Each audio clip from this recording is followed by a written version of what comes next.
Bob Garner on the box call, calling in a wild turkey. Fred Trost on the shotgun. That's our Tuesday combination next week. Monday, I'm going to try it with the bow.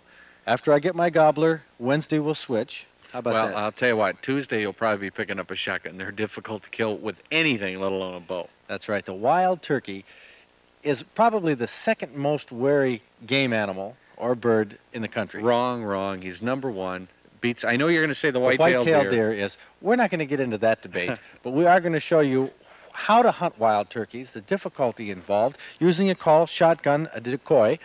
Try to show you the terrain and how to go about it. At least a lot of Michigan hunters will be starting next week. We'll tell you about the turkey season. Coming up, Bob Garner, Fred Trost. It's Thursday night. Time for Michigan Outdoors. Drizzle, snow. Here we are on April 17th. Here comes the snow a little bit more right now. Not what we're looking for, but this habitat, this terrain is what we're looking for turkey hunting. That's right. You're looking for kind of some openings, some meadows. There seems to be a little oak around here, swamp edge, a few beach further over a little bit. All the stuff that makes turkey hunting really great. There are 3 stages to hunting wild turkeys. Number 1 is locating the bird, finding where the bird is, the gobbler that you're going to call in. Secondly, calling that gobbler into shooting range. Thirdly, shooting the gobbler. That is the last and simplest part of the process. I'm going to set the shotgun against the tree here. This is where I'm going to be setting. We're going to do a mock setup for you to show you what turkey hunting is all about. But first of all, Bob, we have to locate that gobbler. We talked about the habitat. Deer and turkeys often congregate in the winter together. We've seen them up at the McKay Ranch. Yeah, and they do. They congregate around that food source, especially where they're being fed artificially. There are large flocks of turkeys in the winter that you'll find congregating together. 30, 40, 50, even 100 turkeys at a time. We've heard as high as 300. That's right, and that happens over a large part of northern Michigan, especially when the winter gets a little tough. Even though turkey and deer congregate together in the winter around the food supply, they're not exactly the same to hunt. No, they're not. In fact, most people driving by seeing a flock of turkeys would think, geez, how stupid they are. They're barnyard-type animals. When they get to where they split off and they go into mating into the springtime, they become a very difficult sort of bird to hunt. That's right. Now, white-tailed deer have an advantage over turkeys in that they have a nose. That's right. Another thing, white-tailed deer generally cannot be called in. That's true, Fred. And I know what you're leading up to, that whitetail is a more difficult animal to hunt. Well, we all know that. No, that's not true at all. we debate that quite a bit. We won't go into that now, Bob. Let's call it I truce. will say, I'll tell you what, I'll call it a truce, but I will say one thing. If a wild turkey had a nose, nobody'd ever kill one. That's right. That's for sure. But locating that wild turkey, let's go back to that process. The way you and I hunt that we're going to be doing starting on Monday. What we're going to do, Fred, is since we're going to be hunting a smaller expanse of land, about 700 acres, we're going to be out either walking or driving the trail roads, and we're going to want to use a call to make a hen yelp with a lot of volume.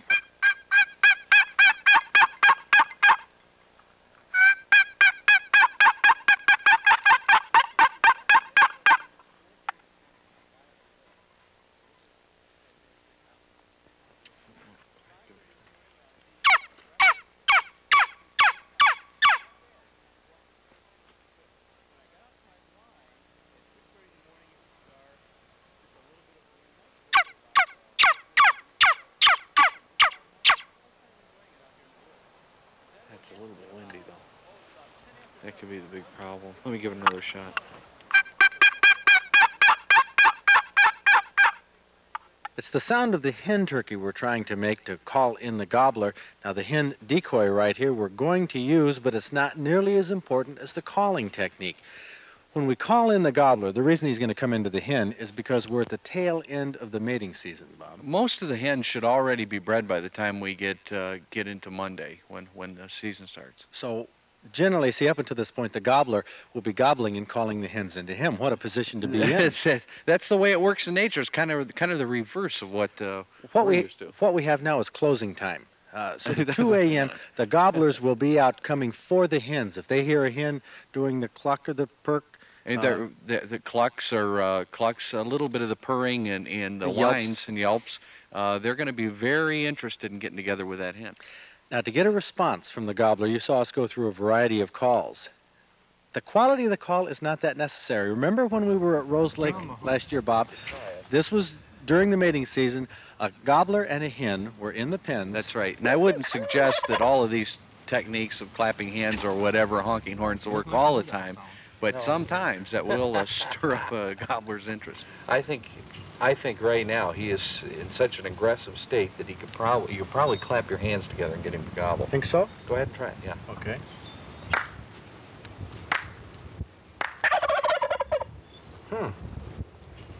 So you don't need a turkey call at all. Well, it's amazing that a sound like that would get a response, but it's possible when you get out of your car, if you accidentally slam the door, to get a response from a gobbler. You're not going to call in a turkey with your car door, but you can at least sometimes locate them that way. Once they're located, this is where the real exciting part of the hunt starts. We recommend using a decoy, setting it out here. Now the gobbler is not going to come in by himself to a decoy, but he's going to hear a call. He's going to hear Bob will be set up over here, and this decoy hopefully is going to divert the gobbler, take his eyes off of the caller or off of the hunter. I'll be sitting by a tree, and hopefully this will divert the bird. Yeah, it does, and it works really well in a lot of cases. But if you've got a gobbler coming in real hot, I would not even fool around with a decoy. You might risk spooking him. Okay, now what we're doing is we're walking a distance from the decoy. We're going to be, how far would you normally be, Bob? I would be probably a good 30 yards to 40 yards as a caller behind the decoy, and I would have my hunter set up just offset from the decoy a little bit closer to it. Here we are at the spot where Bob is going to call from. We're probably 30, 40 yards from the decoy. The gobbler, we've heard, off into the woods. Where are you going to sit and how are you going to do it? Actually, Fred, I'm gonna do something you don't need to do as a shooter. As a caller, I'm going to go behind the tree. Okay, I'm go ahead. Get right out of sight. Get back there. The reason he says not as a shooter, because when you're hunting wild turkey, their eyes are incredibly perceptive, many times more perceptive than our eyesight. They can see movement. If, as a shooter, you bend around the tree to look, or even as a caller, if Bob bends around to look, there's a good chance the turkey could see him. But you're going to sit back here and change from the yelping boxes, the yelping calls we made, to a mouth call. That's right. The mouth calls, and I'll use different ones, but the mouth calls are really important. If they keep your hands free, Fred, and boy, to have your hands free, you got half the battle licked right there. Well, if I'm calling by myself for some reason, we split up, I'll be using a mouth call. Yeah, you sound good on a mouth call. Okay, go ahead and give it a...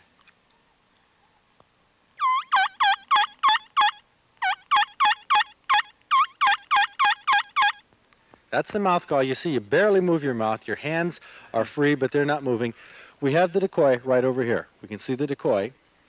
Here's where Bob will be setting. Bob, let's go down to where I will be setting with the gun. This is what you might call a, well, it's a model setup. It's how you would do it if you could. Well, if you can get them to cooperate, let me take this mouth call off. Okay. If you can get them to cooperate really well, yeah, this is the model setup. And notice too that the woods are not real thick, and the bird should come fairly easily, especially if he sees the decoy. See, Bob is behind the decoy. The bird hopefully is listening with his ears and moving towards the sound, diverted by the sight of the hen turkey over here, the decoy. This is theoretical because they have such tremendous eyesight. If the turkey's coming in here, Bob, you hold the microphone for me. I'll show you what I'm going to do. I'll be using probably 6s or maybe number 4 steel because of the pattern we get. You want pattern density, that's for sure. You need heavy shot. Here, hold this gun here with this hand. And we don't have an auto loader. I don't. You only need one shot with the turkey, but you need some facial protection. Now this mask goes over my glasses, gives me little slots to see the turkey, has Velcro on the back, which I'm trying to get here. I tell you, my hands are cold. Oh, it is. I hope it warms up by Monday. Okay, this is why we're dressed in camouflage, to match the background. And I would also put on gloves, not necessarily these gloves, camouflage gloves. Those will work fine. All you're doing is trying to break up an outline with camouflage and not leave any stark colors out there. Okay, this is how I'm going to sit. I'm not going to be behind the tree because I don't want to have my motion startling the turkey. I'm going to sit down about like this. Now, the gun is loaded. I'm in position to shoot. And you want to wait till he's into about 35 yards, maybe with that gun. We patterned it out, and before you take him closer, if you can get him there. Okay, so I'm going to be sitting here motionless. you're going to be back there calling. You bet. If we're lucky, this will be like yesterday when we had a gobbler come in close. And he made the gobble. We know he's right over the hill. The excitement builds.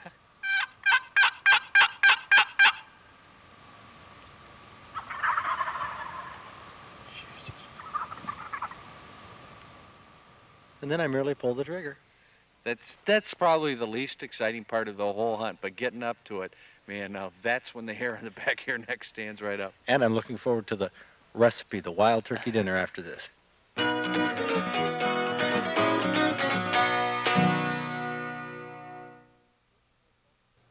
I certainly hope the weather forecasts hold and the weather takes a turn for the better, because that snow, the dropping temperature, the dropping barometric pressure, the cold weather just put a kibosh on the turkeys up there. We hope to call in a few more, but hopefully next week Bob Garner and I will have our wild turkeys here. We can show you a little bit about that. We're going to be hunting around the Clare area. By the way, last weekend, some mushrooms, some morels were reported in Gladwin County. That's a good sign. I think they've shriveled up now, but they'll be coming back. The weather we've had has thrown a clunker in a lot of people's plans. But if you want a rundown of all of the smelt areas, Michigan Natural Resources magazine, if you don't already get it, pick it up on the newsstand. Smelting for Spring Silver is the article. It lists more than 150 hot spots for dipping smelt. So you can't beat that. That tells you where to go. Now, it doesn't guarantee you smelt. We're looking for the warmer weather. It should pop anytime. We're going to be at the Singing Bridge this Friday night. They should be dipping them. Boy, I tell you, with some warmer weather like is predicted, tomorrow night should be good at Singing Bridge, the start of the run. This should last for a week to 10 days, maybe longer if we're lucky. So that's a rundown on the weekend forecast. That's some good news if the weather holds up. Bob, you have any good news in the outdoor headlines? Fred, we are lucky this week. There is some good news. And speaking of the legislature, there's still a chance, it looks like a good chance, that the Kammer Act, the often rated Michigan Land Trust Fund, named after former Senator Kerry Kammer, will be on the ballot to be inked into the Constitution of the state of Michigan. That will give sportsmen and women across the state to vote how they feel on keeping this act around and to keep those oil and gas revenues used for recreational land acquisition. And up north last week, there was a tremendous festival, and it marked the 100th anniversary of the plantings of brown trout in Michigan, celebrated last weekend in Baldwin. The historical marker was unveiled at the site of the first plant in 1884 on the Pere Marquette River. Many trout fishermen and a lot of members of Trout Unlimited gathered at the celebration to hear speeches and to join in the planting of an additional 4,000 brown trout fingerlings. Using old Department of Conservation cream cans from their old hatcheries, for the planting, these healthy young brown trout will temporarily double the number of browns in the Pere Marquette. With additional management and more plants, it is hoped that the Pere Marquette will once again promise the angler some of the finest brown trout fishing anywhere in the world. Because of Trout Unlimited and DNR management, the next 100 years really couldn't look much better. Sounds good, Bob. And of course, you know, TU, Trout Unlimited, was originated here in Michigan. In fact, Morton F. was one of the originators, and they're celebrating their 25th anniversary up in Traverse City the first part of June. It's going to be a big event there for trout fishermen. They made a heck of a contribution. So sure have. Continuing to. Ed, we got some questions about fish, don't we? We sure do. A question here from Wilson. Where can I get a book with color pictures of fish so the Boy Scout group can learn to know the different species? Okay, we get a lot of questions like this. People want to know how to identify Michigan fish. Here's what I recommend. There's a number of charts on the market, but this one is put out by the Superintendent of Documents. It has fishes of the Great Lakes, 52 species, everything from the common, well, there's our brown trout right there, and the salmons, various warm water fish. These are not just Great Lakes fish, even down here to some that you might not know about, these freshwater sculpin that live on the bottom. They're a food source for many of the bottom-dwelling fish like our lake trout. But this is available. It's in the $5 and $6 range. We have the address, the cost, and so on right here in our Club Digest. Now, when people ask me about books about fish, can't beat this one, Maclean's New Standard Fishing Encyclopedia. I'm not here to sell it. It's about a $50 book. But I tell you, it has everything you want to know about fishing. Saltwater, freshwater, a lot of color plates, color photos, all different aspects of fishing and fish biology. I find this the best reference material. Probably overkill for most anglers, but it's a good one. But if you're going to spend your life fishing, $50 is a small investment. If you can spend your life fishing, more power to you. In fact, if you do spend your life fishing, you should be able to qualify for our Michigan Outdoors Trophy Report. Here's Here's a trophy that's not known for its sport, it's pursued for its taste. That's a Lake Whitefish, and this one is 7 pounds 3 ounces, taken out of Lake Superior's Keweenaw Bay, jigging with a Swedish pimple. Robert Stinson from Chassel caught it. You can imagine how good these fish taste that come from those cold, clear waters of Lake Superior. And dropping down south, a very productive lake in Berry County produced this huge crappie. It's a white crappie that weighed in at nearly 2 pounds. It's 15 inches long. It took a minnow at 10 at night and was landed by William Forbes of Grand Rapids. The lake? That's Gun Lake near Hastings. Holds a lot more trophy fish of many different species than southern Michigan anglers realize. No beauty contests will be won here. Now, I'm not talking about the angler. It's the fish that's a strange sight. It's not a pike or a muskie, but it's a burbot. Master angler minimum is 5 pounds. This one came in at 10 even. It took a minnow fished by Michael Ayers of Oscoda offshore in Lake Huron. This was during February when burbot come into the shallows to spawn. Some good eating here. That's a freshwater codfish, you know. And some think it tastes the best of any Michigan fish. That's right, even better than walleye, but that's according to some people. But this is the fish that is tops in most people's book. An 11-pound walleye, no, it didn't come from Lake St. Clair. It came from the Manistee River. Matt Frampton from Sterling caught it on a rubber egg while he was steelhead fishing. 30 inchers like this aren't that uncommon to winter steelhead anglers. Kind of a nice bonus, even if it wasn't what Matt was going for. That's not Matt in the photo, by the way. That's Matt's dad. Matt took the picture. Now back to the Upper Peninsula for trophy pike. This one from a very productive lake in Marquette County that also produces all kinds of fish. I'm talking about Lake Independence. No telling what you might pull out of that lake, but Gary Blazer from Florence, Wisconsin was going for pike. He baited his tip up with a sucker and hauled in this 42-inch, 21.5-pound northern. Be nice to catch one like that, wouldn't it? Now I'm going to give you a lesson in the difference between a pike and a Great Lakes muskie.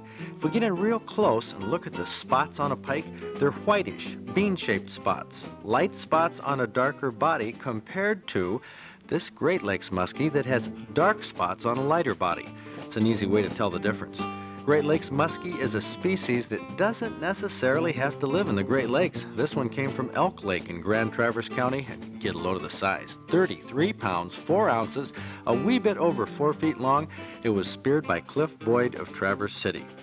All of these fish that you've just seen are ones that are trophies, master angler qualifiers in fact, but there are bigger ones out there in the same waters. Maybe you'll catch one this summer that qualifies. Be sure to register it with the DNR, send in a photo along with your entry form, and you just might end up on one of our Michigan Outdoors trophy reports. No, this is not wild turkey.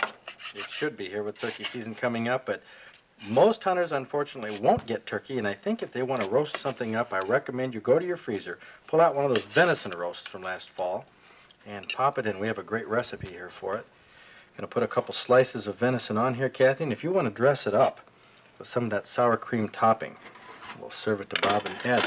The thing is with venison roast, and you can see it right here, you can see the problem. As I was carving it, it's extremely dry. Now, some people will take venison and they'll wrap it in bacon or they'll insert little pieces of lard in it, but I prefer just to cook it this way and try to add moisture to it through some marinades and so on. But it is a dry type of meat. But we're going to see if Ed and Bob don't enjoy that sour cream topping on rice. I think they're going to like it. I think so too. Okay, what we do with a roast like this that does not have a lot of fat in it, that's characteristic of venison. Here is a shoulder roast before it's cooked, and this has the shoulder blade in it, and it does have some fat and some connective tissue, which I normally recommend that you remove if there's enough meat. On a shoulder roast that's small like this, there's so much that I recommend using a moist method of cookery, which is what we're going to do in the oven, and cook it for a long time. So this is what we're going to do. Kathy, let's put together the marinade. Okay. If you're following along in your Club Digest, venison and sour cream here. For April 19th, we have 2½ cups of red wine. And this can be most any type of red wine. In fact, it could be beer, very frankly. They do the same thing. They're a good base for a marinade. We're going to add to this about ½ cup of juice, apple juice, apple or cider. Or apple cider. Our spices are very basic. A couple bay leaves. And what else you have in there? Just 4 peppercorns. Well, 4, 5, or 6. Those are small ones. And we're going to add a tablespoon of chopped parsley. Now this is the basic marinade that we're going to soak this roast in overnight. We'll stir that up a little bit, put the roast in there, and make sure it's covered. Now you're going to want to get up during the night and turn it over, right, Bob? I mean, you're up anyway with Andy. Yeah. How old is Andy now? What, 5 weeks? 5 weeks old. So Bob is up, so he can turn his roast a number of times every night. After it marinades all night long, this will help tenderize it and add some flavor to it. We're going to put it in a roasting pan. If it's a large roast, you're going to put it on a rack. If not, you can set it right in the bottom of the roasting pan. And set it in just like that. And Kathy, we're going to make up a marinade baste. Right. Why don't you tell them what's in there? Okay, this is just a strained marinade. It has all the parsley and bay leaves and everything out of it. But of course, after it's been soaking all night long, this will have a real good flavor. The juice will. Right. And she's going to put in about a cup of the marinade with some butter. And then take it, go ahead and pour it over there. This is what you would do after it was marinated all night, and I would add a little salt to this roast as well. We're going to put that in the oven. Yeah, you want to save some of this to keep brushing on. But still, you're going to want about a cup in there because this will make its own drippings. Right. We're going to put it in for how long? What About do you- 2.5 to 3 hours. Is that enough for you? Yeah, I think so. I can put it in, as long as it's moist, I'd put it in for 3.5 hours. Make it just come Yeah, all you don't apart. want it real dry. It makes a world of difference. Now, while that's cooking, now that's going to end up looking like this. As you can see, no matter how many times you baste it, it's still going to dry out. So what we're going to do is make a sour cream sauce on the top. And this really makes it. It really doesn't look anything more like brown gravy at this point, but what does that have in it, Kathy? 2 tablespoons of flour. Okay, white flour, and we're going to add about a cup of sour cream. Both of those are white. How'd it get brown? From the drippings from the pan, from the roast. Okay, which now- we've added a cup of the drippings. That's right. After this was cooked, the fat would be down in there along with the marinade, and we'll add a cup of that. And a half a cup of wine. Right, or you could, if you marinated with beer, you could add some beer to that. Either one. Then we asked the guests how they liked it. Oh, is this good? This is delicious. Why don't I just hand this right back to you and you can go over and give me some more. Get a refill on it. You know, it looks dry, but it's not tough. That's surprising. It's not tough at all. I didn't say it was tough. I said it was dry. It's like the white meat on turkey, or on chicken okay. when you roast it. It's dry, but it isn't tough. I think this is the same consistency. Wouldn't you agree, Ed? Oh, yeah, and the gravy is delicious. Oh, the wine and the apple cider. Oh. Some people don't care for a lot of wine. You might want to cut back the wine, or as I said, use beer. But it's a tasty way to prepare It's kind of venison. something you have to develop a taste for, though. It's a little bit too tangy at first, and then all of a sudden, you just love it. Are we going to be eating venison roast in the next couple of weeks, or are we going to have turkeys? We're going to have turkey. Good. Great. Wow. No doubt about it. This recipe, by the way, is in our Club Digest, Venison and Sour Cream. It came from Carol Eberle's book called Michigan Cooking and Other Things. It has a few game recipes in it. Details coming up at the end of the show, how to get a free copy of the Club Digest. Our calendar involves smelt dipping tomorrow night. If you're up around the Singing Bridge area, look for our cameras. That's where we'll be, maybe up to Tawas. Bob Gardner and I will be turkey hunting around Clare. Monday only, I hope. Probably Tuesday and Wednesday, too. Pray for good weather. Have a good weekend. We'll see you next week. Can get a turkey. I know it's debatable, but I think a deer's nose gives it the edge. I don't know. Fred Bear had a lot to say about that, and he says the deer's nose gives it the edge. Who's to quarrel with Fred Bear? You can't call a deer either. Some Make that people noise? can. Some people can, well, but it's rattle not them up. easy. Another thing, I'll show you why. You can't do with a deer. Watch this. I can call a turkey. Watch this. They'll gobble. Him in. Call him in. Call him in. Call him in with a car door. That's a different problem. Yeah, I do know they've been called in with rusty gates that squeak a little bit. Also folding chairs. Guys have used some unusual things to call in turkeys. Cocktail straws, the barrels, ballpoint pens, they all work fine. But you have to find the hot gobbler.